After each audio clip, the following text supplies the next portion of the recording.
aminareo anie ny fahasoavana sy ny fiadarana avy amin'ny tompony fahefana. Ny salamo faharoa amby sivifolo andininy faharoa ambin'ny folo hatramin'ny fahadimy ambin'ny folo no iarahantsika mamaky ho fiderana an'Andriamanitra. Mitsangana ny salamo faharoa amby sivifolo manomboka amin'ny andininy faharoa ambin'ny folo. Hoy ny mpanao salamo: ny marina amin'olona tahaka ny rofia, isandrahaka tahaka ny sederan'ny Libanony izy. Efa nambolena tao an-tranon'i Jehovah izy, ka maniry eo an-kianjan'ny Andriamantsika. Mbola mandrobona ihany izy na dia efa antitra azy, dovidovitra tsy maitso izy, mba hanambara fa mahitsy Jehovah, vatolampoko izay tsy misy tsiny. Amen. Hivavaka isika. Manolotra ny dera sy ny laza ary manaja anao zay Andriamanitra, satria ianao mitondra anay toy ny ondry ary mahatanteraka ny fiainanay amin'ny lalana alehanay rehetra dia mitarika ianao, amin'ny ataonay dia manoro ianao, ary amin'izay mety mitrango amin'ny fiainanay dia miaro ianao ary manohana anay. Misaotra Tompo ny amin'ny nahafahanay namakivaky iny volana Jony ary tonga amin'izao andro mamarana ny volana izao. Misaotra fa nasehonao tamin'ny alalan'ny teninao izay novakiana sy nitoriana isan'andro tamin'itony fiangonana itony, fa ianao ny Tompo ny fahefana. Dia mbola mangataka izahay, meo anay ny fanahy masina hanapahefana aminay, hampatsiaro ny fahadisoanay ankehitriny, hanapahefana aminay mba hitarika anay amin'ny fibebahana marina, ary hanome anay ny toky ny amin'ny famelan-keloka atolotra ao mamaim-pona ao amin'i Jesosy Kristy, amin'izay mifona amin'ny fotorotoro sy mangorakoraka. Fa omeo anay indray ny fanahy masina amin'izao ora sy fotoana izao, mba hitaratra anay raha hamaky ny soratra masina izahay, ary indrindra hamakivaky ny sofinay sy ny fonay, raha andre ny hafatra avy amin'izany ny fiangonana. Naizanaiza Tompo, misy olona mivory amin'ny anaranao, miantso ny anaranao amin'ny ity maraina ity, dia ataovy hitany masonao izy ireny, ary ireny ny sofinao koa ny vavaka izay asandrany. Amin'ny anaran'i Jesosy. Amen. Samuela voalohany toko faharoa ny andininy faharaiky ambin'ny folo hatramin'ny faharaiky amby roapolo. Samuela voalohany toko faharoa ny andininy faharaiky ambin'ny folo hatramin'ny faharaiky amby roapolo. Anaraka ny vakin'ny soratra masina amin'ny anaran'ny Tompo ny fiangonana. Ary Elikana nankany an-tranon'ny tany Rama, fa ny zaza kosa nanao fanompovavahana tamin'i Jehovah teo anatrihan'ny Ely mpisorona. Ary ny zanakalahin'ny Ely dia tena ratsy fanahy, tsy nahalalan'i Jehovah, ary izao ny fanao ny mpisorona tamin'ny olona: raha nisy olona nanompo zavatra tao fanatitra, namono zavatra tao fanatitra, dia avy ny zatovin'ny mpisorona nitondra fitrepika telo rantsana teny an-tanany, raha mbola nahandroana ny hena. Dia natsindrony tao amin'ny fanendasana ny fitrepika, na tao anatin'ny fandrokena, na ny vilany, na ny vilany be, ka izay rehetra azon'ny fitrepika tao dia nalain'ny mpisorona ho azy. Ary izany no fanaony taonsilo tamin'ny Israely rehetra izay tonga tao. Ary raha tsy mbola nidorana ny fofona ny sabory, dia avy ny zatovy mpisorona ka nanao tamin'izay lehilahy namono zavatra atao fanatitra hoe: miohena atsatsika ho an'ny mpisorona, fa tsy haka-hena masaka aminao izy, fa ny manta ihany.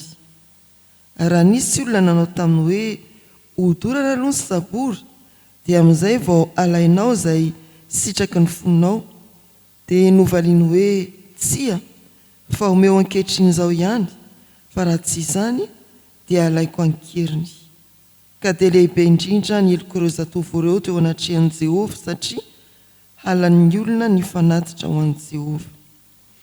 Fa Samoela nanao fanompovavahana teo anatrehan'i Jehova raha mbola zaza ary nisalotra efôda arangony fotsy ary nanaovandreny akanjo kely izy ka nentiny ho azy isan-taona izany raha niara-niakatra tamin'ny vadiny anatitra ny fanatitra fanao isan-taona izy. Ary Ely nitsodrano any Elikana mivady ka nanao hoe omeny Jehova zaza amin'ity vehivavy ity ane ianao hosolo ny voatolotra ho an'i Jehova dia lasa nody izy mivady. Ary Jehova namanga ny anaka dia nanananaka koa izy ary niteraka lahy 3 sy vavy 2 ary Samoela zaza nitombo teo anatrehan'i Jehova. Amen. Ray masino manamasinana amin'ny famarinana ny teninao no famarinana. Amen. Iaraka amin'izao soratra masina izao sika ry avy ambany fitarian'ny fanahy masina. Rehefa mandinika ity soratra masina ity sika dia hita fizarana anankiroa. Ny andiny ny faraka ambin'ny folo hatramin'ny fahafito ambin'ny folo ary ny andiny ny fahavalo ambin'ny folo hatramin'ny faharaika amby roapolo. Milaza indrindra ny tantara nitondra ho amin'ny andiny ny fahavalo ambin'ny folo nananganana ny Samoela sy ny heverana ny Hana reniny. Ny andiny ny faraka ambin'ny folo hatramin'ny fahafito ambin'ny folo ary arak'izany ny valo ambin'ny folo hatramin'ny raika amby roapolo dia ny fiovan'ny tantara teo ambany fitantanan'Andriamanitra. Raha fehezina ny afatra avy amin'ity anjara mofinaina ity dia azo ilazana manao hoe ny fahefan'ny tompo manova ny tantara. Ny fahefan'ny tompo manova ny tantara. Eo amin'ny andiny ny faraka ambin'ny folo hatramin'ny fahafito ambin'ny folo ny soratra masina dia mitantara ny zava-nitranga teo amin'ny fiainan'ny fiangonana tamin'izany.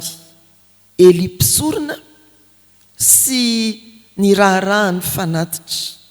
Ely mpisorona sy ny amin'ny zanany izay voatsipika mazava fa tsy nahalala any Jehova.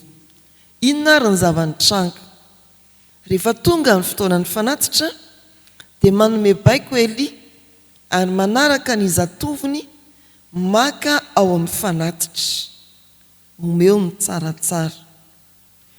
Mandalo eo amin'ny tompona andraikitry ny fanatitra ka te haka avy hatrany. Tsy mila dorana. Memafy zany le fitrangan-javatra. Amin'ny voalohany dia hoe eo am-pandrahoana ny fanatitra, izany hoe efa voadoro ny fanatitra dia ny ambiny sisa no angalana amin'ny fitrepika misy rantsana 3 ka na vilany be ity na vilany kely ity dia angalana avokoa dia omena ny mpisorona. Fa amin'ny tapany faharoa eo amin'ny tantara io raha nanaraka ny vakiteny isika dia tsy miandry intsony hoe voadoro ny fanatitra ka lasa ilay emoka entina toy ny fanomezam-boninahitra an'Andriamanitra. Mbola tsy voadoro ka meo anay izay tianay alaina ny tsaratsara indrindra. Kare mba hodorana aloha dia izay vao omenanareo izay tianareo alaina. Meo fa raha tsy izany dia alaina iankiriny. Ilay misarantsana hoe io ny rakitra vita dia hoy ilay mpitandrina hoe aloha alainay zany ny mangamanga be rehetrarehetra. Dia hoy indreny manaraka hoe rehefa voaisa dia aleo alainay izay tiany alaina. Fa ny manaraka hoe io ny rakitra aleo aloha karakarainay dia sisanareo. Ohatran'ny hoe tsy mila dorana, tsy mila isaina. Tonga dia alainay aloha izay tiany alaina. Kare hoy ny dekona mba isaina aloha tsy mila isaina. Tonga dia alaina izay tiany alaina. Izany io zava-nitranga io. Fa nanovan'ny tantara Andriamanitra ilay Samoela izay natolotra i Hana fony izy mbola zaza dia nanao fanimpona tao an-tranon'Andriamanitra. Ary io Samoela io no tonga nandimby ny asa fanompoana tokony nataony zanakely izay voatsipika araka ny voalaza teo amin'ny 19 fa tsy mba nahalala an'Andriamanitra. Niova ny tantara raha ny fomba sy ny fanao ny rafitra no arahana dia ny zanaky ny mpaminany ny mpaminany fa tsy zany. Ilay zaza tsy nampozina no tonga nandimby tamin'ny fanompoana. Niova ny tantara amin'ny fahefan'Andriamanitra. Andriamanitra riavana dia miasa mangina ao ambadiky ny tantara. Niasa teo anatrehan'i Jehova i Samuela zaza. Samuela nanao fampovavana teo anatrehan'i Jehova raha mbola zaza ary nisalotra efoda rongony fotsy izy. Tsy nisy nanampoizay hoe ndeha ho avadika Andriamanitra ane ty tantara ty, fa hitan'Andriamanitra ny tsy firaharahin'ny zanakely ny fanompoana. Hitan'Andriamanitra ny zava-nitranga manodidina ny fiainany fiangonana momba ny fanatitra indrindra. Navadik'Andriamanitra ny tantara amin'ny alalan'ny zavatra tsy ampozina, tsy hita akory. Samuela no lasa manatanteraka ny asan'Andriamanitra. Tsy nisy hoe fanehoana fahagagana lehibe vitan'ny Samuela tahaka ny an'i Eli namono ny mpaminany Bala, fa zaza iray misehatra mangina amin'ny fanompoana eo amin'ny fiangonana no natsangan'Andriamanitra anova ny tantaran'ny zanak'Israely. Mamaraparana ny taom-pianarana isika amin'izao volana jona izao, ao na vita fanadinana, ao no miatrika fanadinana manomboka ity andro ity indray, ao no mbola miandrandro zany mandira ny volana jolay raha miresaka ankizy sy tanora isika. Mamaraparana toy izany koa ny taom-pianarana sekoly alahady isika. Dia io ankizy madinika izay atolotra amin'ny fanompoana an'Andriamanitra io, ny zaza atolotra, ny atao batisa, ny ampianarana sekoly alahady, ny tefena ao amin'ny katekomena, izay tezaina ny anivon'ny sampana, sampaty, ny vokovokomanga, ny fanantenana ao amin'ny vokovokomanga, ny zanaky ny fifoazana ny amin'ny seapitaizana, ireny madinika ireny no iasan'Andriamanitra, tefen'Andriamanitra, ireny any amin'ny sekoly kristianina ireny no amboarin'Andriamanitra hanova ny tantara, hanova ny tantara, anehoany ny fahefany, hitondra zava-baovao eo amin'ny fiangonana, hanitsy izay tsy araka ny sitrapon'Andriamanitra eo amin'ny fiangonana. Tsy nisy nanapony amin'izay hoe i Samuela no hanositra mpanjaka, tena niova ny tantara.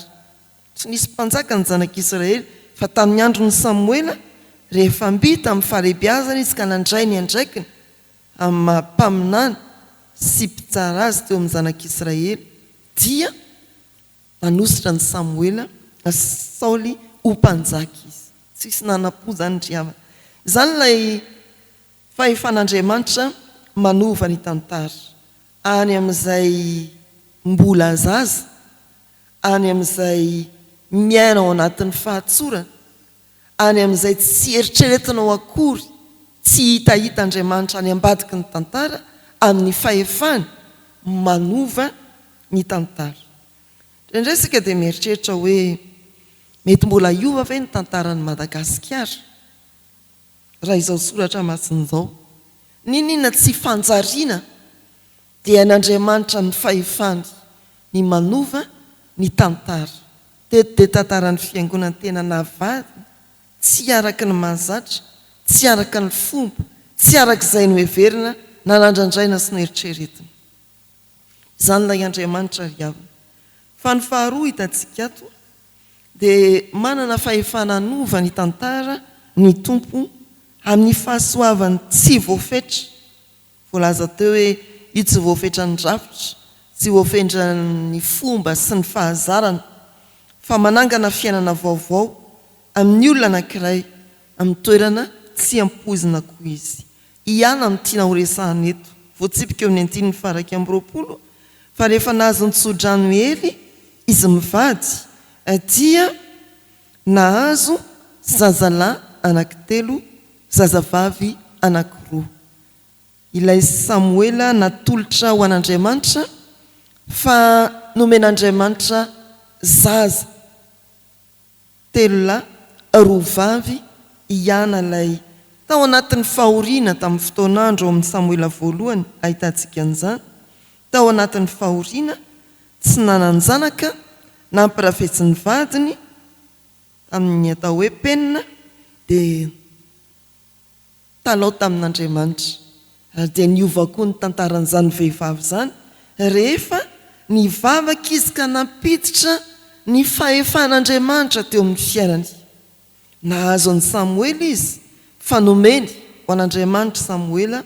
ary notohizan'Andriamanitra tsy arak'izay nieritreretiny sy nampoiziny ny fiainany telo lahy roa vavy amin'ny fiainana ankehitriny ry havana dia maro ny olona toa niana izay mety mitaraina satria potika ny fianakaviana mety mitaraina satria very ny asa mety mitaraina mafy amin'Andriamanitra satria tsy mahita tsy mahita mazava tsy mahazo izay anjara masoandro mety ho vehivavy maniry ho reny koa tahaka ny any mety ho lehilahy voafitaka na rava harena mety olona mieritreritra fa tsy ambinina mihitsy amin'ny fiainana izany no zava-misy eo amin'ny fiainantsika ankehitriny fa rehefa asaina miankina amin'ny tompo ireny olona ireny ninona endriky ny fiainany dia mahita zavatra vaovao izy manana fiainana vaovao izy ary tsy araky ny ampoiziny tsy arak'izay mety heverin'ny olona amin'ny fomba sy ny mahazatra ny olona tantaran'ny olona tsirairay dia mety tsy hananany fanantenana ny amin'ny ho avy tantaran'ny firenena dia mety mahavaka ny be sy ny maro ny tantaran'izao tontolo izao moa dia mety mahalasa saina hoe horaikitra ve zany ny ady fahatelo eto amin'ity zao tontolo izao ity fa Andriamanitra no ny fahasoavany dia mahay manova ny tantarany tsirairay anatin'izany ny ena sy ny anao Andriamanitra no ny fahasoavany amin'ny fahefany dia mahay manamboatra ny zava-misy hanjary vaovao araka ny sitrapony ny amaranina dia ny hoe amin'izao androsika izao maro ny manontany hoe aiza Andriamanitra nahoana izy no mangina efa fanao koa zany tamin'ny zanak'Israely mangina Andriamanitra aiza Andriamanitra saingy izao ilay tantara miseho ankehitriny dia hiasan'Andriamanitra any ambadika any olona tsy ampoizinao sy miteny moa manodidina ny volana jona hoe ka raha ohatra anie ka iova zany le filoha dia iza le olona hoe dia hoy sasany mbola tsy teraka le isolo hoe tsy fantatsika ny fitondran'Andriamanitra tsy misy olona very fanantenana na manahoana aratsy ny fiainana eto amin'izao tontolo izao mety mahakivy ny zava-mitranga eto amin'ny firenentsika fa izao any ambadiky ny tantara izay miseho iainantsika ankehitriny Andriamanitra dia miasa mangina amin'ny olona tsirairay amin'ny ankizy amin'ny tanora amin'ny olon-dehibe hanova ny tantara mety ny olona no hovaina ianao io no hovaina fa tsy hoe hosoloa ny olona vaovao ianao fa hifan'Andriamanitra zany mety tahaka ny Elia izy mihitsy tsy afaka manohy tantara intsony na dia niriny aza ny zanany mbola nidimpy azy fa Andriamanitra mahay manova ny tantara amin'ny fahefany amin'ny fahasoavana tsy hainao eritreretiny tsy hitahitakory asehon'Andriamanitra zany fahefany manova ny tantara fa ny fahafoizana tao amin'ny ana dia niteraka fiovana lehibe teo amin'ny fiainany tsy ry-panantenanany amin'ny fisin'ireo taranaka 5 akoatra ny Samuela nanome fanantenana ny firenena ny fisin'ny Samuela dia ny firenen'ny Israely novain'ny Samuela ny tantara tamin'ny alalan'ny fahasoavan'Andriamanitra nandraisana mpanjaka dia i Saoly fa tsy ry-panantenana ho an'ny fianakavian'ny Samuela koa raha nahazo telo lahy roa vavy indray Elikana sy Hana ho amin'ny hoaviny. Izany ry havana ty tompo manana fahefana manova ny tantara ity. Ahoana ny amin'ny fiainanao? Mbola manantena ve ianao fa Andriamanitra afaka manova ny tantaranao? Vonona ve ianao ho toa ny Samuela manompo ampahatsorana dia hizotra amin'izay lalana atoron'Andriamanitra anao? Vonona ve ianao hanolotra an'ireo zava-dehibe amin'ny fiainanao tahaka ny Hana ho an'Andriamanitra?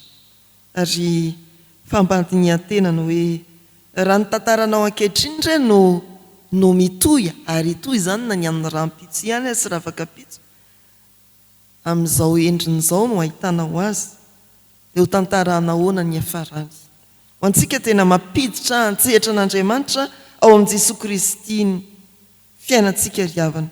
Efa azo antoka ny hafarany, ny fiainana feno sy mandrakizay ao amin'Andriamanitra, fiainana feno fiadanana dia ny ety an-tany, ary feno voninahitra iaraha-manana amin'i Jesosy Kristy ao amin'ny fanjakany mandrakizay.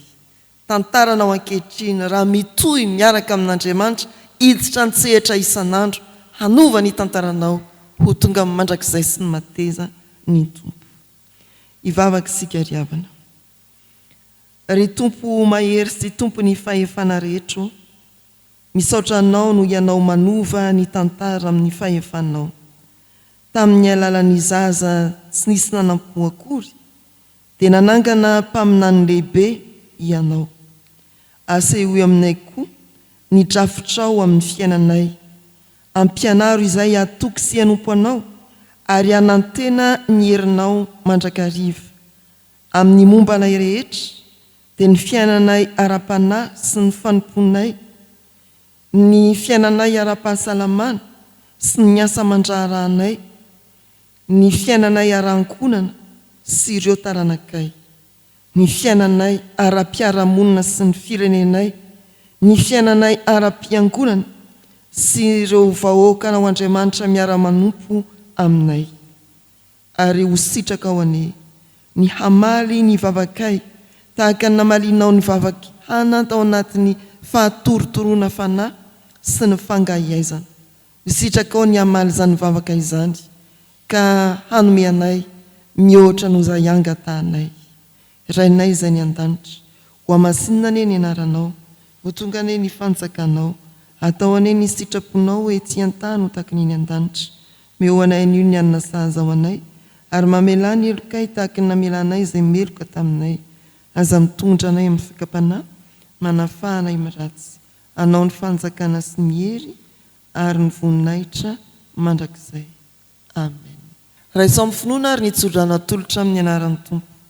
Ny fiadanan'Andriamanitra izay mihoatra ny fahalalana rehetra, hiaro ny tenanareo sy ny anareo ary ny fanahinareo ho tanteraka tsy hanatsiny amin'ny fiavian'i Jesosy Kristy Tompontsika. Amen.